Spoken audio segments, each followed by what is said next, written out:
നമസ്കാരം. നിങ്ങൾക്കെപ്പോഴെങ്കിലും തോന്നിയിട്ടുണ്ടോ ഈ കിട്ടുന്ന പൈസയൊക്കെ എങ്ങോട്ടാണ് പോകുന്നതെന്ന്?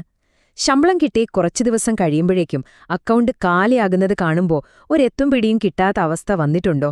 എങ്കിൽ നിങ്ങൾ ഒറ്റയ്ക്കല്ല കേട്ടോ. ഇന്ന് നമ്മൾ സംസാരിക്കാൻ പോകുന്നത് സാമ്പത്തിക അച്ചടക്കത്തിലേക്ക് നമ്മളെ നയിക്കുന്ന ഏറ്റവും പ്രധാനപ്പെട്ട ആ ആദ്യപടിയെക്കുറിച്ചാണ്. നമ്മുടെ പണത്തിന്റെ നിയന്ത്രണം ഏറ്റെടുക്കാനുള്ള ആ സിമ്പിൾ വഴി എന്താണെന്ന് നമുക്ക് നോക്കാം. ഈ ചോദ്യം ഇത് നമ്മൾ എല്ലാവരും എപ്പോഴും നമ്മളോട് തന്നെ ചോദിക്കുന്ന ഒന്നാണ്, അല്ലേ? മാസാവസാനമാവുമ്പോൾ ATMൽ പോയി കാശെടുക്കാൻ നോക്കുമ്പോഴോ അല്ലെങ്കിൽ ഓൺലൈനിൽ എന്തെങ്കിലും വാങ്ങാൻ പോയിട്ട് അവസാനം വേണ്ടെന്ന് വെക്കുമ്പോഴോ നമ്മൾ ആലോചിക്കും, എന്റെ പൈസയൊക്കെ ശരിക്കും എവിടെ പോയി? ഈ ചോദ്യത്തിനുള്ള ഉത്തരം കണ്ടെത്തലാണ് നമ്മുടെ ആദ്യത്തെ സ്റ്റെപ്പ്. സാമ്പത്തിക കാര്യങ്ങളെക്കുറിച്ച് അറിവുള്ളവർ പറയുന്നൊരു കാര്യമുണ്ട്. പണത്തെ നിയന്ത്രിക്കാൻ ശ്രമിക്കുന്നതിനു മുൻപ് അതിന്റെ ഒരു ഒഴുക്ക് എങ്ങോട്ടാണെന്ന് നമ്മൾ കൃത്യമായിട്ട് മനസ്സിലാക്കണം. അതായത് നമ്മുടെ പണം എവിടെ നിന്നൊക്കെ വരുന്നു, എവിടേക്കൊക്കെ പോകുന്നു എന്നതിന്റെ ഒരു മാപ്പ് ഉണ്ടാക്കണം. ഇതാണ് സാമ്പത്തികമായി മെച്ചപ്പെടാനുള്ള യാത്രയിലെ ഏറ്റവും പ്രധാനപ്പെട്ട കാര്യം. ഇതൊരു ഡിറ്റക്റ്റീവ് പണി പോലെ ഒന്ന് ആലോചിച്ചു നോക്കൂ. നിങ്ങളുടെ പണമാണ് കാണാതായ ആൾ. അതെവിടെയൊക്കെ പോകുന്നു, ആരുടെയൊക്കെ കൂടെയാണ് സമയം ചെലവഴിക്കുന്നത് എന്നൊക്കെ കണ്ടുപിടിക്കണമെങ്കിൽ അതിന്റെ ഓരോ ചലനവും നമ്മൾ രേഖപ്പെടുത്തണം. വരവിന്റെയും ചെലവിന്റെയും ഒരു ഡയറി എഴുതുന്നത് പോലെ. അത്രയുള്ളൂ, അതാണ് ആ താക്കോൽ. അപ്പോ എങ്ങനെയാണ് ഈ ഡിറ്റക്റ്റീവ് പണി തുടങ്ങേണ്ടത്? ആദ്യത്തെ സ്റ്റെപ്പ് വളരെ സിമ്പിളാണ്. എല്ലാം രേഖപ്പെടുത്തുക. 1 രൂപയുടെ മിഠായി വാങ്ങിയാൽ പോലും അത് കുറിച്ചിടണം. അതാണ് ഒന്നാമത്തെ ഘട്ടം. നമ്മൾ ദിവസവും ഒരു ചായ കുടിക്കാറില്ലേ? അതിന്റെ പൈസ നമ്മൾ കാര്യമാക്കാറുണ്ടോ? ഇല്ല. പക്ഷേ ഒരു മാസം ആ ചായയ്ക്ക് വേണ്ടി മാത്രം എത്ര രൂപ ചെലവാകുന്നു എന്ന് കണക്കുകൂട്ടുമ്പോൾ ചിലപ്പോൾ നമ്മളൊന്ന് ഞെട്ടും. ചെറിയ ചെറിയ ചോർച്ചകളാണ് വലിയ കപ്പലിനെ മുക്കുന്നത് എന്ന് പറയുന്നതുപോലെ ഈ കുഞ്ഞൻ ചെലവുകളാണ് നമ്മുടെ ബജറ്റിന്റെ താളം തെറ്റിക്കുന്നത്. അതുകൊണ്ട് ഒന്നും വെട്ടുകളയരുത്. ഇതൊക്കെ എങ്ങനെ ഓർത്തു വെക്കുമെന്നാണോ ചിന്തിക്കുന്നത്? ഒരു പേടിയും വേണ്ട. നിങ്ങൾക്ക് ഏതാണോ എളുപ്പം ആ വഴി തിരഞ്ഞെടുക്കാം. വേണമെങ്കിൽ ഒരു ചെറിയ പോക്കറ്റ് ഡയറി കയ്യിൽ വെക്കാം. അല്ലെങ്കിൽ കമ്പ്യൂട്ടറിൽ ഒരു എക്സൽ ഷീറ്റിൽ എഴുതാം. അതുമല്ലെങ്കിൽ സ്മാർട്ട് ഫോണിൽ ഒരുപാട് മണി മാനേജർ ആപ്പുകളുണ്ട്. തുടക്കക്കാർക്ക് ഒരു മൊബൈൽ ആപ്പായിരിക്കും ഏറ്റവും എളുപ്പം. നിങ്ങളുടെ സൗകര്യം പോലെ ഏതു വേണമെങ്കിലും തിരഞ്ഞെടുക്കാം. ശരി, അപ്പോൾ നിങ്ങൾ ഒരു മാസത്തെ വരവ് ചെലവ് കണക്കൊക്കെ എഴുതിവെച്ചോന്ന് വിചാരിക്കാം. പക്ഷേ ഈ ഡേറ്റ വെറുതെ കയ്യിൽ വെച്ചിട്ട് വല്ല കാര്യമുണ്ടോ? ഇല്ല. വെറുതെ എഴുതി വെച്ചതുകൊണ്ട് മാത്രം ഒന്നും നടക്കില്ല. യഥാർത്ഥ മാജിക് സംഭവിക്കാൻ പോകുന്നത് അടുത്ത ഘട്ടത്തിലാണ്, അതായത് വിശകലനം. ഇനി നിങ്ങൾ ചെയ്യേണ്ടത് എഴുതിവെച്ച ആ കണക്കുകളിലേക്ക് ഒന്ന് സൂക്ഷിച്ചു നോക്കുകയാണ്. ഒരു ഭൂതക്കണ്ണാടി വെച്ച് നോക്കുന്ന പോലെ. അപ്പോഴാണ് നമ്മൾ തുടക്കത്തിൽ ചോദിച്ച ആ ചോദ്യത്തിന് ഉത്തരം കിട്ടാൻ തുടങ്ങുന്നത്. എന്റെ പണം എവിടെ പോകുന്നു?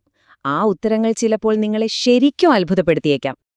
ഇവിടെ ഒരു സൈക്കോളജിക്കൽ ട്രിക്കുണ്ട്. സംഭവം സിമ്പിളാണ്. ഇപ്പൊ നമ്മൾ വണ്ണം കുറയ്ക്കാൻ തീരുമാനിച്ചാൽ ആദ്യം എന്തു ചെയ്യും? ദിവസവും വെയിറ്റ് നോക്കും, അല്ലേ? വെറുതെ വെയിറ്റ് നോക്കാൻ തുടങ്ങിയാൽ മതി. നമ്മൾ കഴിക്കുന്ന ഭക്ഷണത്തിലൊക്കെ തനിയെ ഒരു ശ്രദ്ധ വരും. അതുപോലെ തന്നെയാണ് ഇതും. നമ്മുടെ ചെലവുകൾ എഴുതി വെക്കാൻ തുടങ്ങുമ്പോൾ തന്നെ അനാവശ്യമായ പണം കളയുന്നത് നമ്മൾ സ്വയം കുറയ്ക്കും. ചുരുക്കി പറഞ്ഞാൽ നിരീക്ഷണം തന്നെ ഒരുതരം നിയന്ത്രണമാണ്. ഓക്കെ, അപ്പൊ നിങ്ങളുടെ കയ്യിലിപ്പോ കുറേ കണക്കുകളുണ്ട്. പക്ഷേ ഈ നമ്പറുകളുടെ കൂമ്പാരത്തിൽ നിന്ന് എങ്ങനെ കാര്യങ്ങൾ മനസ്സിലാക്കും? അതിനാണ് അടുത്ത സ്റ്റെപ്പ്. ചെലവുകളെ തരംതിരിക്കുക. ഇത് നിങ്ങളുടെ സാമ്പത്തിക ചിത്രം കൂടുതൽ വ്യക്തമാക്കാൻ സഹായിക്കും. നമ്മുടെ ചെലവുകളെ പ്രധാനമായിട്ടും 3ആയിട്ട് തിരിക്കാം. 1 അത്യാവശ്യം, അതായത് വീട്ടുവാടക, ലോൺ EMI, ഭക്ഷണത്തിനുള്ള കാശ്, അങ്ങനെയുള്ള ഒഴിവാക്കാൻ പറ്റാത്ത കാര്യങ്ങൾ. 2 ആവശ്യം. ഇത് പ്രധാനപ്പെട്ടതാണ്, പക്ഷെ ചെറിയ മാറ്റങ്ങളൊക്കെ വരുത്താം. യാത്ര, ഫോൺ ബിൽ പോലെയുള്ളവ. 3ാമത്തതാണ് അനാവശ്യം, അതായത് പെട്ടെന്നുള്ളൊരു ആവേശത്തിൽ വാങ്ങുന്നതും നമുക്ക് ശരിക്കും ആവശ്യമില്ലാത്തതുമായ കാര്യങ്ങൾ. ഈ തരംതിരിവാണ് നമ്മുടെ അടുത്ത പടിയുടെ അടിസ്ഥാനം. ഇവിടെയാണ് കേട്ടോ നമ്മുടെ സൂപ്പർ പവർ ഉപയോഗിക്കാൻ അവസരം കിട്ടുന്നത്. അത്യാവശ്യ കാര്യങ്ങളിൽ നമുക്ക് വലിയ കൺട്രോളൊന്നും ഉണ്ടാവില്ല. പക്ഷേ ഈ അനാവശ്യം എന്ന് പറയുന്ന കാറ്റഗറി ഉണ്ടല്ലോ, അത് 100% നമ്മുടെ കയ്യിലാണ്. ഇവിടെയാണ് നമുക്ക് പണം ലാഭിക്കാനും നമ്മുടെ സാമ്പത്തിക ലക്ഷ്യങ്ങളിലേക്ക് അടുക്കാനും പറ്റുന്നത്. പക്ഷേ എന്താണ് ശരിക്കും അനാവശ്യം? ഇതെങ്ങനെ എളുപ്പത്തിൽ കണ്ടുപിടിക്കാം? അതിനൊരു കിടിലൻ ഐഡിയ ഉണ്ട്. ഏതാണ് ആ നിർണായക നിമിഷം? ഇപ്പൊ ലോൺ അടയ്ക്കുമ്പോൾ നമ്മൾ ചിന്തിക്കാറുണ്ടോ ഇത് അടയ്ക്കണോ വേണ്ടയോന്ന്? ഇല്ല. പക്ഷെ ഒരു സിനിമയ്ക്ക് പോകുമ്പോഴോ ഒരു പുതിയ ഷർട്ട് വാങ്ങാൻ പോകുമ്പോഴോ നമ്മുടെ ഉള്ളിലൊരു ചോദ്യം വരും, ഇതിപ്പോ വേണോ? ആ ഒരു സംശയം, അതാണ് അനാവശ്യ ചെലവിന്റെ സിഗ്നൽ. ആ സംശയം വരുന്ന നിമിഷം അതാണ് നിങ്ങളുടെ ചാൻസ്.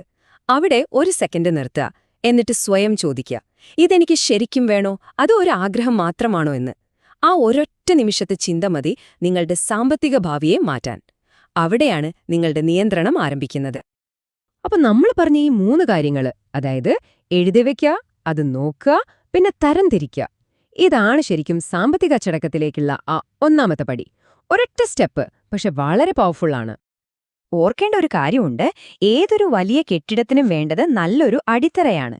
നിങ്ങളുടെ സാമ്പത്തിക ജീവിതത്തിന്റെ അടിത്തറയാണ് ഈ ട്രാക്കിംഗ്. പണം എങ്ങോട്ട് പോകുന്നു എന്ന് കൃത്യമായി മനസ്സിലാക്കുമ്പോൾ ആ അടിത്തറ ഉറപ്പുള്ളതാവുകയാണ്. അപ്പൊ പിന്നെ എന്തിനാ ഇനിയും വൈകുന്നത്? വലിയ പ്ലാനിങ്ങോ സംഭവങ്ങളോ ഒന്നും വേണ്ട.